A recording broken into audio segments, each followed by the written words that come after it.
dann einen schönen guten Abend, liebe Gäste. Ich möchte Sie begrüßen zur heutigen Pressekonferenz nach dem Spiel EC Bad Nauheim gegen die Moskitos aus Essen. Ich möchte recht herzlich auch beide Coaches begrüßen, Gary Pasan von den Moskitos und unseren Coach Fred Carroll. Aber als erstes wie immer der Kommentar des Gäste-Coaches.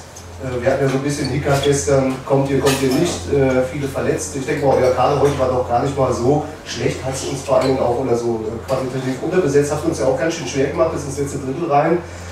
Wie hast du das Spiel heute insgesamt gesehen? War vielleicht sogar noch mehr am Ende drin, wenn ihr ein Tick cleverer hättet spielen können? Das 3:1, sag ich mal, in Unterzahl war so ein bisschen der Knackpunkt, oder? Wo soll ich anfangen? Hallo erstmal. Ich gratuliere Freddy und seine Mannschaft. Ich glaube, was im letzten Jahr passiert ist, war eindeutig, deswegen hat auch Freddy das verdient gehabt, heute zu gewinnen. Wir haben heute 8 Juniorenspieler mitgehabt insgesamt, die haben unglaublich gut gespielt. Und zurzeit haben wir 8 Verletzte, heute 2 sind mitgekommen, 6 sind zu Hause geblieben. Dazu noch viele Kranke und wir wollten das vermeiden, hierher zu kommen mit verletzten kranken Spieler. Verband hat gesagt, wir müssen hierher kommen, wir sind hierher gekommen. Ich hätte nicht gedacht, dass einige, die heute gespielt haben, dass sie tatsächlich mitkommen und noch mitkicken und sehr gut gespielt haben. Für meine Mannschaft auch riesen Respekt, was die dort gezeigt haben. Auch die Juniorenspieler haben ebenfalls sehr, sehr gut gemacht. Ich glaube, beide Mannschaften waren ein wenig müde. Die ersten 40 Minuten war meines Erachtens kein riesen Eishockey. Kampf war da. Spieler des Dinge, Hüben und Drüben hat ein wenig gefällt, aber wenn man im Dezember so viele Spiele machen muss, das ist mehr als verständlich. Für alle Spieler, die gespielt haben, es ist eine Riesenleistung, was sie zurzeit zeigen und letztendlich im letzten Drittel hat Freddys Mannschaft mehr Kraft gehabt und auch sehr clever gespielt, muss ich sagen. Überzahl haben wir dumme Fehler gemacht, das hat ein Spieler gemacht, der eigentlich hätte nicht spielen sollen, aber so ist es halt. Wir sind hierher gekommen, haben alles gegeben, haben verloren und jetzt fahren wir nach Hause. Ich hoffe, dass hier in Bad Nauheim kein böses Blut fließt oder irgendwas Böses nachgesagt wird. Wir wollten nicht kommen, weil die Situation so war. Wir mussten kommen, wir sind gekommen und ich glaube, alle freuen jetzt, dass man das Spiel gesehen hat und noch sehr gutes letztes Viertel gesehen. Und so ist das. Für meine Mannschaft kann ich überhaupt nichts Negatives sagen. Ich bin stolz auf meine Mannschaft, wie sie heute sich präsentiert haben. Danke. Ja, danke schön, Gary. Ich denke, ihr habt euch wirklich gut verkauft. Jetzt siehst du es ähnlich. War es am Ende ausschlaggebend das Kräfteverhältnis oder wie hast du es insgesamt gesehen? Guten Abend. Ja, ich denke, aufgrund die letzte Drill haben wir mit Sicherheit verdient gewonnen, aber wir haben auch, ich glaube, vom Spielanteil auch mehr Spielanteile als Essen und die Finkenrad hat auch 40 Minuten lang seinen Job gut gemacht, aber beziehungsweise wir haben nicht viel Verkehr für sein Gesicht. Wir sind mehr ab die 10. Minute des zweiten Drittel mehr zum Tor gegangen mit der Schadi für Dennis Cardona. Er hat hervorragend Arbeit geleistet für das zweite Tor. Er hat kein Tor geschossen, aber er hat das Tor mehr oder weniger geleitet.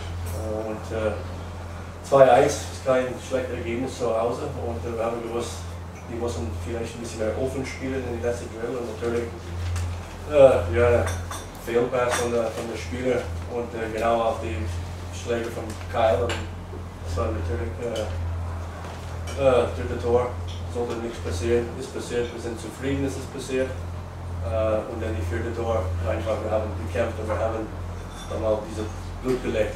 Wir sind dran und wir wollen die vierte Tor, wir haben geschossen und wie ihr ja auch gesagt, ich musste die riesen Kompliment an der Mannschaft, das ist unser 12. Spiel in 28 Tagen und außer die 8:5 gegen Essen am Anfang des Monats haben wir kein Spiel nach 60 Minuten verloren.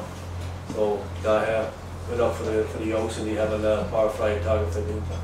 Und im Namen der Mannschaft, ich möchte alle hier viel Erfolg in das neue Jahr und guten Wunsch und ja, nur Taxi nehmen, nicht nur. Sei vernünftig.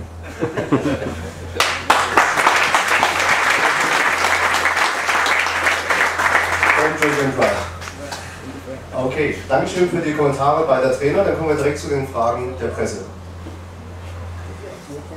Wenn es da welche gibt.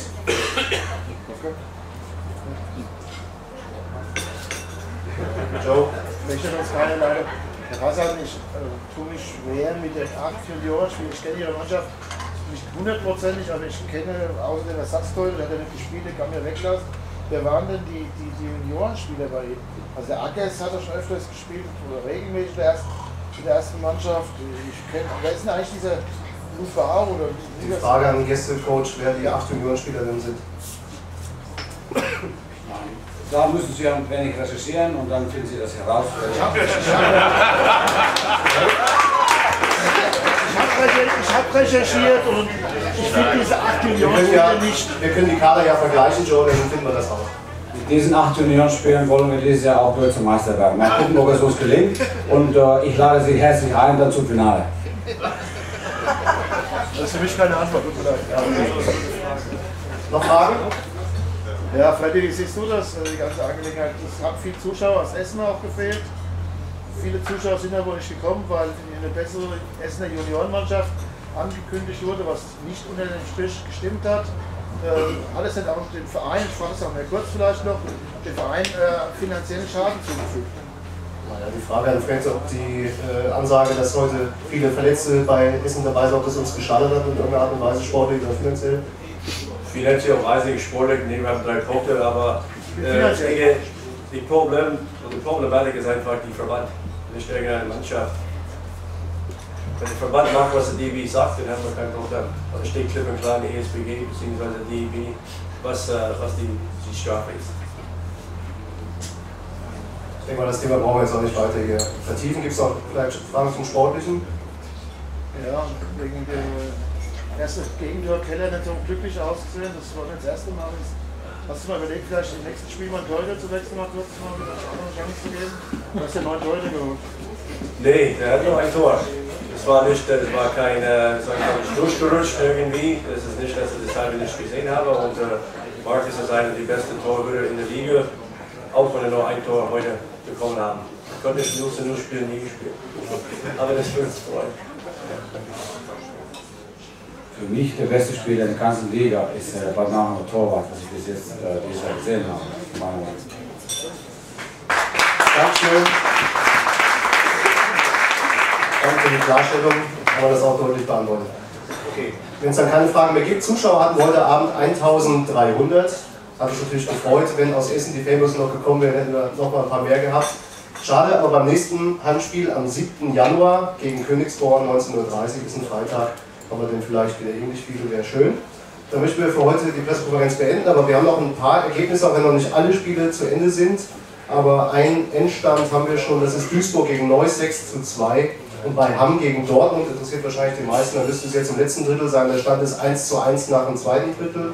Und Königsborn gegen Ratingen stand es auch 3:3 nach dem zweiten Drittel. Also auch enge Ergebnisse hier kurz vor Silvester. Also wie gesagt, heute Pressekonferenz beschließen wir damit, möchten unseren Gästen guten Nachhauseweg wünschen, ja, und uns allen einen guten Rutsch, Ihnen einen guten Rutsch morgen Abend, feiern Sie schön, kommen Sie gut rüber ins neue Jahr und wir sehen uns dann wie gesagt nächste Woche Freitag wieder unser Team am Sonntag in Herne, dann um 18:30 Uhr das Spiel. Alles Gute, viel Erfolg für dieses Spiel und wie gesagt bis nächstes Jahr, dann bis nächsten Freitag. Dankeschön, ciao.